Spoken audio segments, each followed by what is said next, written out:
Allô, Erika Audrey, est-ce que vous pouvez vous présenter?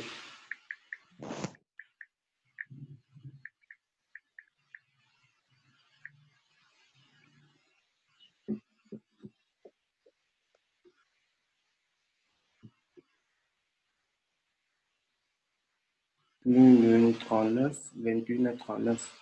On va lancer dans une minute.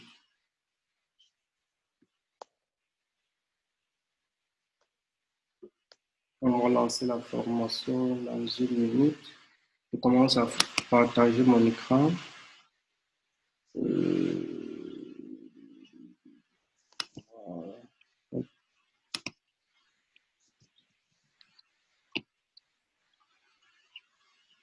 Ok.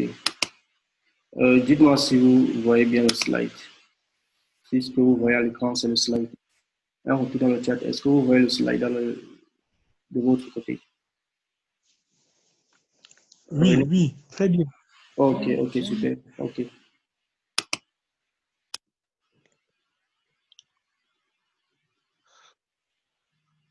Ok, Audrey Fanny, elle dit, j'ai juste hâte que ça commence pour mieux comprendre la blockchain. Ok, ça va commencer. Bam, bam, bam. Il est 21h40. Les 5 minutes de retardataire sont épuisées. On va commencer la formation. Alors, moi, je me présente, Toumi Wancho Maximilien, ingénieur en technologie de l'information. Aujourd'hui, nous allons faire une introduction sur la blockchain. Pourquoi est-ce qu'on a lancé cette petite formation? Justement parce que beaucoup de gens se lancent dans des activités en ligne et ne comprennent pas nécessairement dans quoi est-ce qu'ils sont. Beaucoup de gens font des profits dans les crypto-monnaies, mais ne comprennent pas exactement dans quoi est-ce qu'ils sont. Donc, l'objectif, en fait, c'est de partager, en fait, les connaissances en ce qui concerne la blockchain, afin que quiconque se lance dans une activité en ligne concernant la blockchain particulièrement, ou alors les crypto-monnaies, sache lorsqu'on lui demande exactement dans quoi est-ce qu'il est. Alors, introduction à la blockchain, la plus grande révolution technologique depuis la création d'Internet.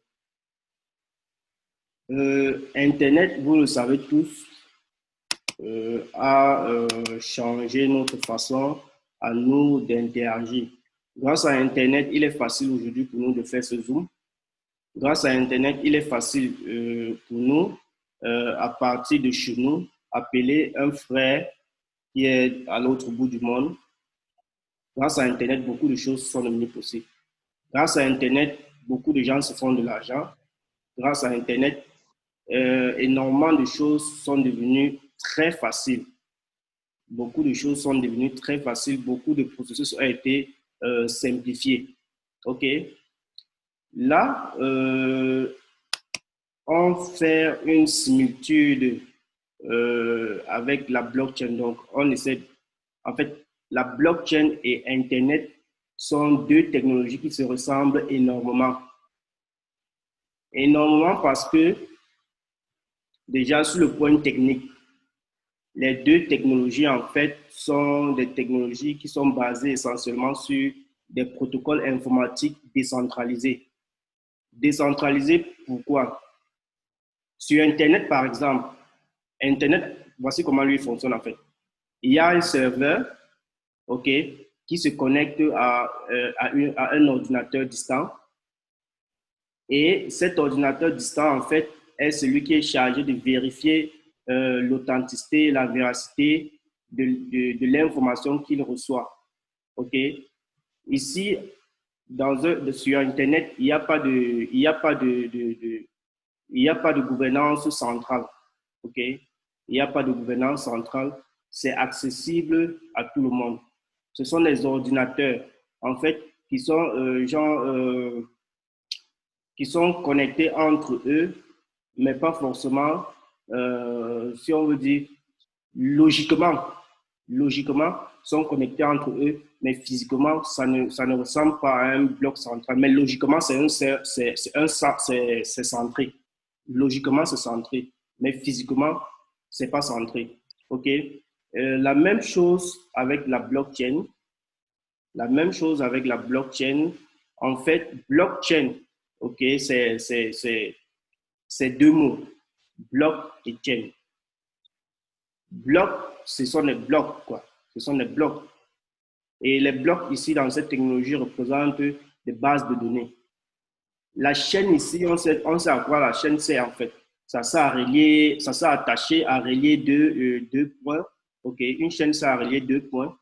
Ici, blockchain signifie en fait euh, des bases de données qui sont reliées entre eux, des bases de données qui sont liées entre eux.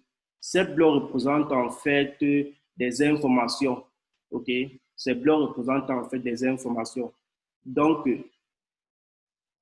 comme Internet a changé, de la même façon que Internet a changé notre façon d'interagir, la blockchain, OK, vient établir une certaine confiance dans la façon de transmettre les données. Parce qu'il faut dire que la transmission des données dans la blockchain se fait de façon transparente et sécurisée. OK? Est-ce que jusqu'ici, il y a des points d'ombre? Est-ce que jusqu'ici, vous comprenez exactement de quoi est-ce qu'il est question? Là, j'ai fait une comparaison de la blockchain, de la technologie blockchain avec Internet.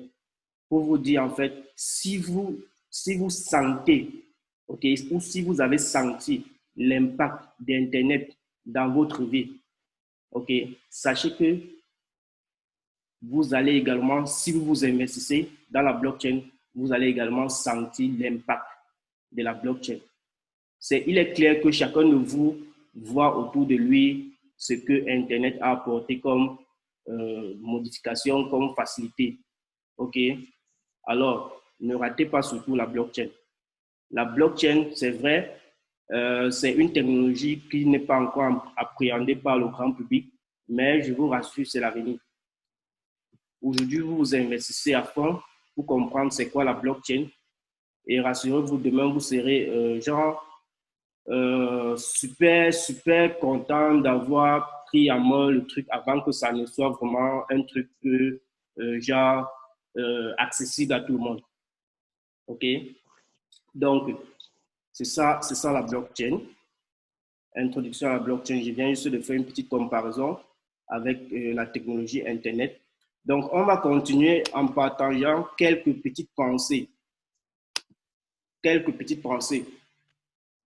Pourquoi on partage ces pensées? C'est tout simplement parce que certains vont se dire la blockchain, je n'y comprends rien, c'est quelque chose de compliqué, je ne veux pas mettre trop d'efforts, mais rassurez-vous, c'est maintenant qu'il faut le faire.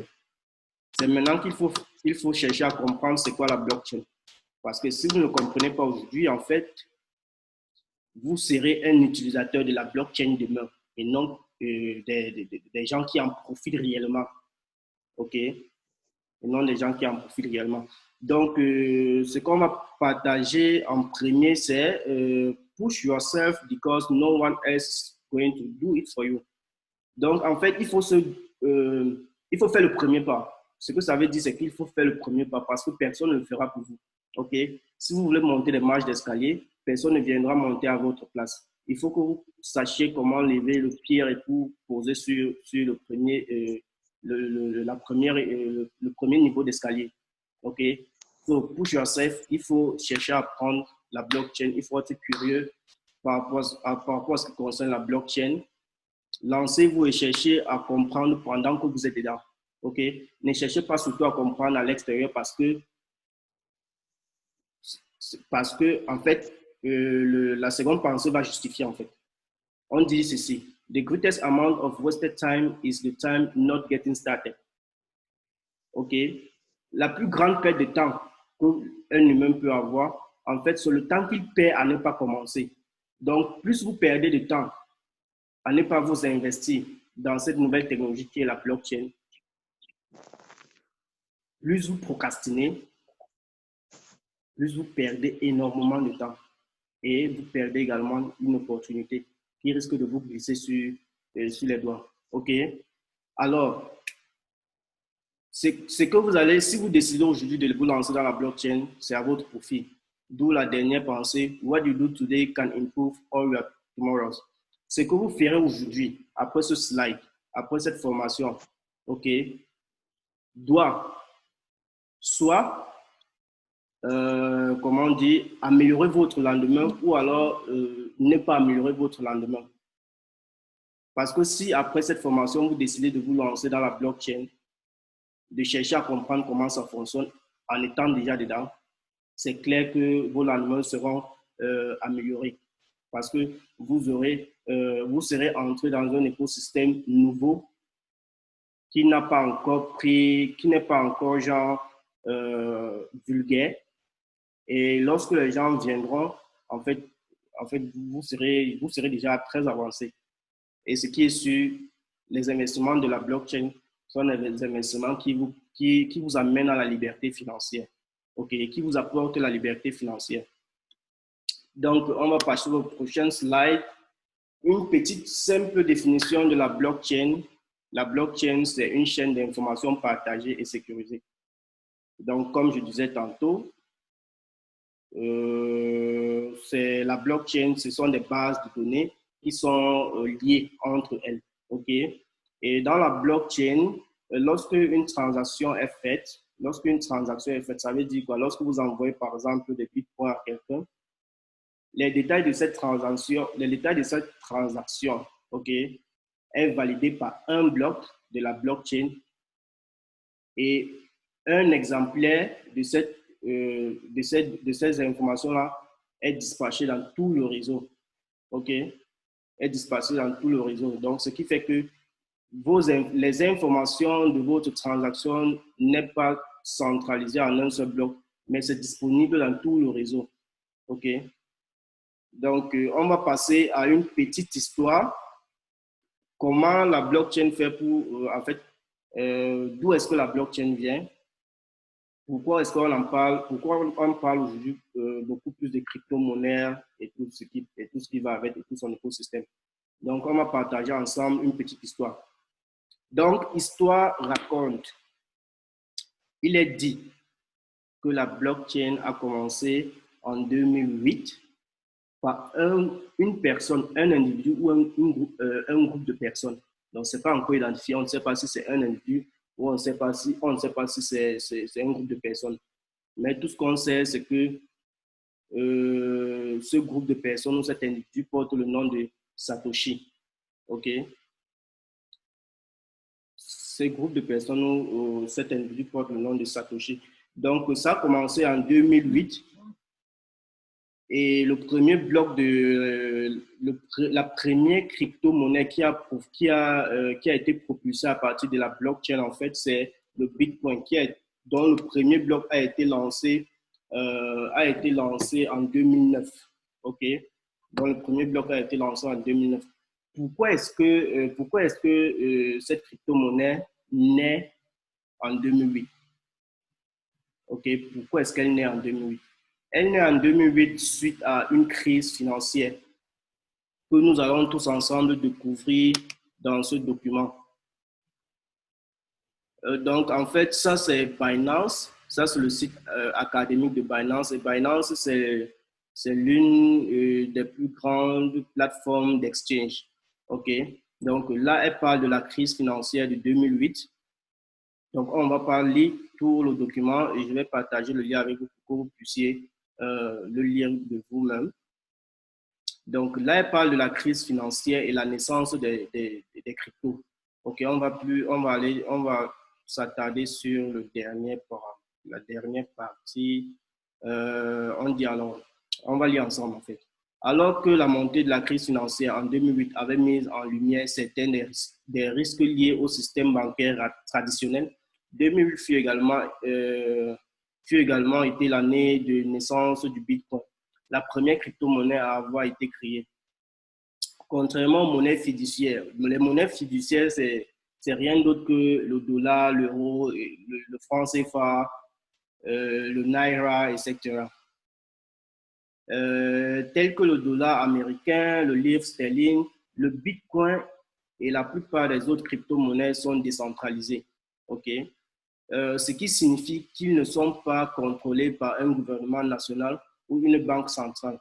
Au lieu de cela, la création de nouvelles unités est déterminée par un ensemble de règles prédéfinies et protocoles. Le protocole Bitcoin et l'algorithme de consensus sous-jacent, Proof of Work, organise que l'émission de nouvelles unités de crypto-monnaies soit planifiée selon un schéma légitime. Plus spécifiquement, la génération de nouvelles unités dépend d'un processus appelé le minage. Le minage, en fait, c'est le processus là qui permet de créer les crypto-monnaies. Vous êtes d'accord avec moi dans ce chat que la monnaie fiduciaire, elle est fabriquée, on la fabrique. OK? Ce n'est pas quelque chose qui tombe du ciel, on la fabrique. Et les crypto-monnaies également sont fabriquées, mais de façon, on va dire, programmable. OK? De façon programmable. Donc, les mineurs sont non seulement responsables de l'introduction de nouveaux points dans le système, mais gèrent également la sécurité du réseau en vérifiant et en validant les transactions. En outre, le protocole établit une offre maximale fixe garantissant que le total prédéfini de 21 millions de bitcoins ne soit jamais dépassé. Donc, les bitcoins, il n'y aura que 21 millions de bitcoins disponibles au total. Donc aujourd'hui, je crois que nous sommes à 18 millions de bitcoins en circulation. OK. Lorsque les mineurs auront atteint les 21 millions de bitcoins, les bitcoins vont arrêter d'être produits. Et seulement les 21 millions de bitcoins qui auront déjà été produits seront en circulation. OK. Donc, cela signifie qu'il n'y a pas de surprise quant à l'offre actuelle et future du Bitcoin. Tout à fait. De plus, le code source Bitcoin étant open source, n'importe qui peut non seulement le vérifier, mais aussi contribuer et participer à son développement. C'est open source, en fait, ça veut dire quoi? Ça veut dire que le code, les algorithmes, OK, qui ont permis de créer le Bitcoin est disponible. C'est un code source accessible. C'est ce qui a en fait permis que aujourd'hui on ait plusieurs crypto-monnaies. Et chaque crypto-monnaie est porteur d'un projet.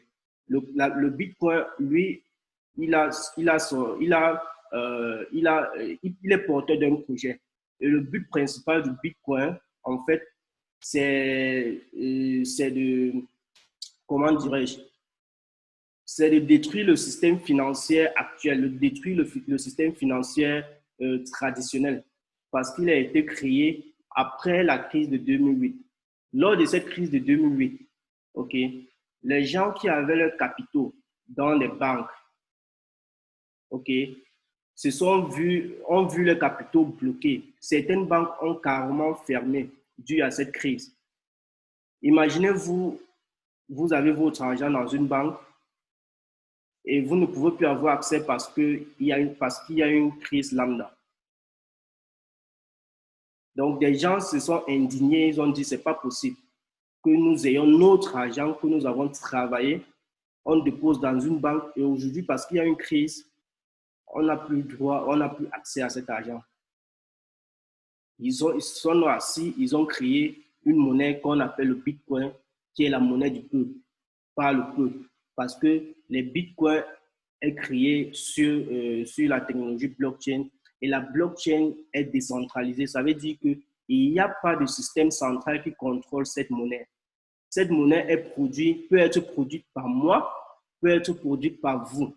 Okay? Si vous décidez aujourd'hui de produire des bitcoins, vous n'avez qu'à, il y a des logiciels en ligne disponibles, vous n'avez qu'à acheter ces logiciels, entrer dans le réseau de la blockchain et commencer à miner. Parce que le minage, en fait, ça utilise de l'électricité, ça utilise des CPU, des processeurs assez sophistiqués. Parce qu'en fait, ce sont des calculs énormes qu'il faut effectuer. Des calculs énormes qu'il faut effectuer pour pouvoir produire des bitcoins. Donc, si vous décidez aujourd'hui de produire des bitcoins, vous pouvez le faire. Il vous suffit juste d'avoir les outils informatiques nécessaires et vous lancez votre minage. OK? Donc, on va passer à la conclusion de ce document. Je vous rappelle que Binance, c'est l'une 10 premières ou alors des meilleures plateformes d'échange en ce qui concerne les cryptos.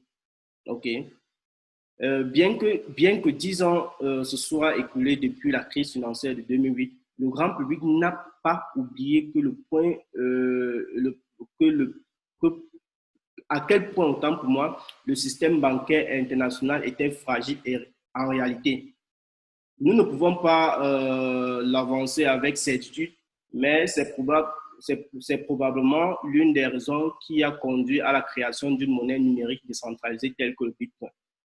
Les crypto-monnaies ont encore beaucoup de chemin à parcourir, mais elles représentent sans aucun doute une alternative viable au système de fiduciaire traditionnel.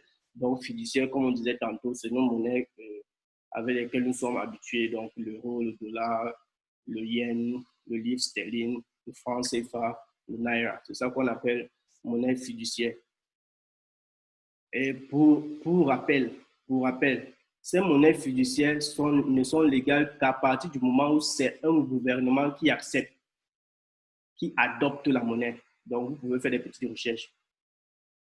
Donc, c'est un gouvernement qui décide que, OK, on va utiliser l'euro et ça devient une monnaie légale. OK? Donc, faites des recherches dessus. Un tel réseau économique alternatif peut apporter l'indépendance financière là où elle est absente. Retenez bien. Un tel réseau économique alternatif peut apporter l'indépendance financière là où elle est absente. C'est la phrase qui nous intéresse le plus. Et a certainement le potentiel de créer une société plus aboutie pour l'avenir. En fait, c'est la raison pour laquelle cette phrase résume la raison pour laquelle nous devons investir dans les blockchains. Donc, s'il faut résumer là, faites-moi d'abord savoir dans le chat s'il n'y a pas de souci, si vous avez compris ce que j'ai dit jusqu'ici.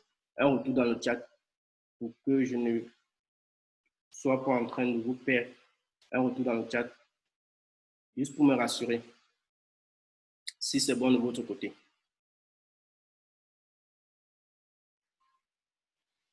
Un retour dans le chat. Est-ce que c'est bon jusqu'ici?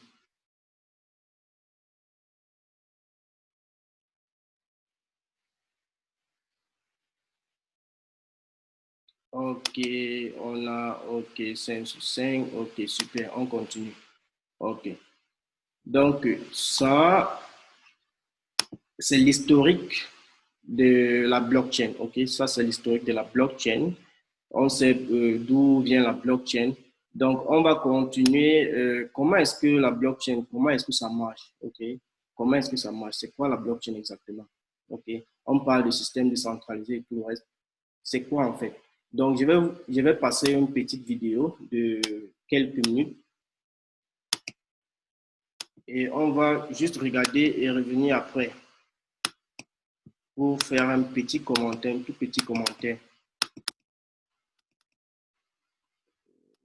Parfois, c'est compliqué. Ok, on nous annonce là que le Zoom va s'arrêter dans quelques minutes, donc 10 minutes. Donc, je crois qu'on va d'abord arrêter, passer à la deuxième partie de notre Zoom, disons dans 2 minutes au plus. Donc, je suis désolé pour le désagrément.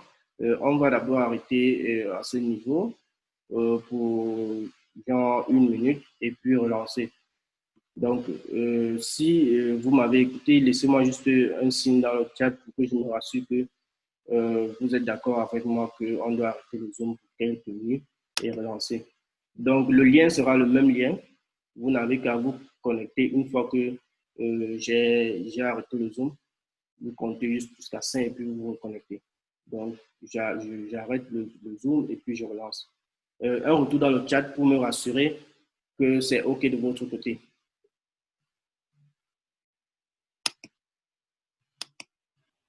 Un retour dans le chat.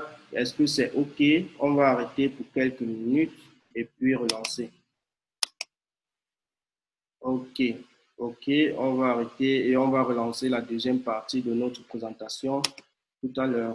Alors, tout à l'heure, connectez-vous juste avec le même lien. Donc, je vais arrêter.